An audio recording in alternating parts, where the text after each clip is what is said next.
Hello friends, ഐഫോണിൽ നിങ്ങൾക്ക് ആരെയെങ്കിലും ignore ചെയ്യണം, എന്നാൽ അവരെ ബ്ലോക്ക് ചെയ്യുകയും വേണ്ട. എങ്ങനെയാണ് നമുക്കിത് സെറ്റ് ചെയ്യാൻ സാധിക്കുക? ഇതിനെക്കുറിച്ച് നോക്കാം. ഇത് സെറ്റ് ചെയ്യുന്നതിന് നമുക്ക് ചെയ്യാൻ പറ്റുന്ന ഒരു കാര്യം, നമുക്കിവിടെ ഈ ഒരു സൈലൻ്റ് ഓപ്ഷൻ എല്ലാം ഉണ്ട്. ഇങ്ങനെ സൈലൻറ്റ് ചെയ്യുകയാണെങ്കിൽ എല്ലാ കോളും സൈലൻ്റ് ആകും. അപ്പോൾ നമുക്ക് അത് ചെയ്യാൻ സാധിക്കില്ല. നമുക്ക് മറ്റൊരു മെത്തേഡിലൂടെ നിങ്ങൾക്ക് ആവശ്യമില്ലാത്ത കോളുകളെല്ലാം തന്നെ ഇതെല്ലാം തന്നെ നിങ്ങൾക്ക് ഇഗ്നോർ ചെയ്യാൻ സാധിക്കും. ഇതിനായി നിങ്ങൾ ആദ്യം പോകേണ്ടത് സെറ്റിംഗ്സിലാണ്. അതിനുശേഷം താഴേക്ക് സ്ക്രോൾ ചെയ്ത് ഇവിടെ ഫോക്കസ് എന്ന് വന്നിരിക്കുന്നത് കാണാം. ഇതിൽ ടാപ്പ് ചെയ്തതിന് ശേഷം ഇവിടെ വന്നിരിക്കുന്ന ഈ പ്ലസ് എന്നതിൽ ടാപ്പ് ചെയ്ത് കസ്റ്റം എന്നതിൽ ടാപ്പ് ചെയ്യുക. ഇവിടെ നെയിം എന്ന ഭാഗത്ത് ഞാൻ ഇവിടെ സൈലന്റ് മിസ്റ്റർ എൻ എന്ന് കൊടുത്തിട്ടുണ്ട്. അതിനുശേഷം നമുക്ക് ഇത് നെക്സ്റ്റ് എന്നതിൽ ടാപ്പ് ചെയ്യാം. ഇനി നമുക്കിവിടെ കസ്റ്റമൈസ് ഫോക്കസ് എന്നതിൽ ടാപ്പ് ചെയ്യുക. ഇനി ഇവിടെ പീപ്പിൾ എന്ന് വന്നിരിക്കുന്നത് കാണാം. ഇതിൽ ടാപ്പ് ചെയ്തതിന് ശേഷം സൈലൻറ്റ് നോട്ടിഫിക്കേഷൻ ഫ്രം എന്നത് ടാപ്പ് ചെയ്യുക.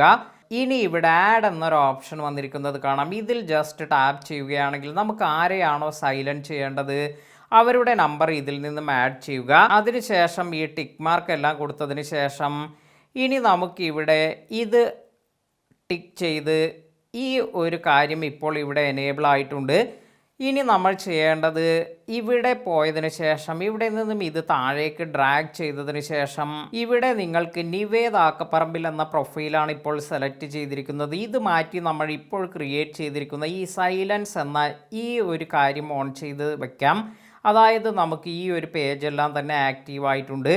ഇനി നിങ്ങൾക്ക് ആ ഒരു ആഡ് ചെയ്തിരിക്കുന്ന നമ്പറിൽ നിന്ന് കോളെല്ലാം വരികയാണെങ്കിൽ അല്ലെങ്കിൽ മെസ്സേജ് നോട്ടിഫിക്കേഷൻ എല്ലാം വരികയാണെങ്കിൽ ഇതെല്ലാം തന്നെ സൈലൻ്റ് ആയിരിക്കും. എന്നാൽ എപ്പോഴും നിങ്ങൾക്ക് ഇങ്ങനെ ഈ ഒരു ഫോക്കസ് മോഡ് എല്ലാം ക്രിയേറ്റ് ചെയ്ത് ഇതുപോലെ ഒരു കാര്യം ക്രിയേറ്റ് ചെയ്യേണ്ടതെങ്കിൽ ഇതല്ലാതെ എങ്ങനെ നമുക്ക് ആവശ്യമില്ലാത്തവരുടെ കോളെല്ലാം സൈലൻ്റ് ആക്കാം? ഇതിനെക്കുറിച്ച് ഞാൻ കഴിഞ്ഞ ദിവസം ഒരു വീഡിയോ എല്ലാം ചെയ്തിട്ടുണ്ട്. കാണാത്തവർ ആ ഒരു വീഡിയോ എല്ലാം കണ്ടു നോക്കുക. തീർച്ചയായും നിങ്ങൾക്ക് ഗുണം ചെയ്യുന്ന ഒരു കാര്യമാണ്. വീഡിയോ ഉപകാരപ്പെട്ടുവെങ്കിൽ ലൈക്ക് ചെയ്യാനും മറ്റുള്ളവർക്ക് ഷെയർ ചെയ്ത് കൊടുക്കാനും മറക്കാതിരിക്കുക. പുതിയ അറിവുകളുമായി മറ്റൊരു വീഡിയോയിൽ കാണാം. താങ്ക്